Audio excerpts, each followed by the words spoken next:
இப்படியெல்லாம் இந்த ஊடகத்துல இவங்க பண்ற அட்டகாசம்.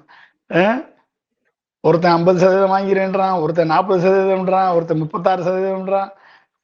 பாண்டே 22% சொல்றாரு. எப்படின்னு பாருங்க. இதை எதை கொண்டு நம்ம எதை வச்சு நம்ம சிரிச்சுட்டு போக வேண்டியதான், வேற என்ன பண்ண முடியும்?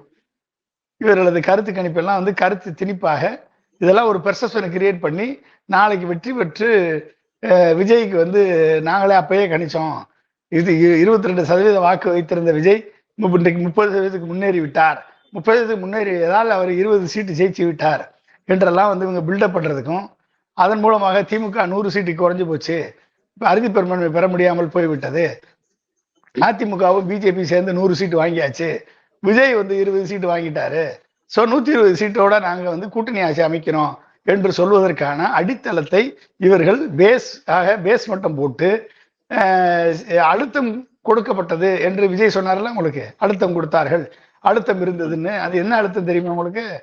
ஒழுங்கா போய் காங்கிரஸை திமுக இருந்து பிரிச்சு கொண்டு வா உங்க அப்பாட்ட சொல்லி. ஸோ இப்ப நான் நேரடியா கூட்டு பார்த்து 2 வருஷம் கூவி பார்த்து ஆட்சியில பங்கு தரேன், அதிகாரத்துல பங்கு தரேன், என் கூட கூட்டணிக்கு வாங்க, என்னை முதலமைச்சரை ஏத்துக்கிட்டு வாங்கன்னு சொல்லி கூட்டு ஒருத்தரும் வராத சூழல்ல இன்றைக்கு அப்பா மூலமாக 75 சீட்டு தர்றோம், நீங்க வாங்க என்று கூட்டணிக்கு அழைப்பிடக்கூடிய பரிதாப நிலைக்கு தள்ளப்பட்ட விஜய் இன்றைக்கு 40% வாக்குகளோடு முன்னேறி கொண்டிருக்கிறார் என்று இவர்கள் கட்டப்படுகிற பிம்பத்தை தமிழக மக்கள் நம்ப வேண்டும். மக்கள் எல்லாம் மற்றவர்கள் எல்லாம் இழித்தவார்கள் என்று நம்பிக்கொள்ள வேண்டும் என்பதுதான் இவர்களது அற்ப ஆசை.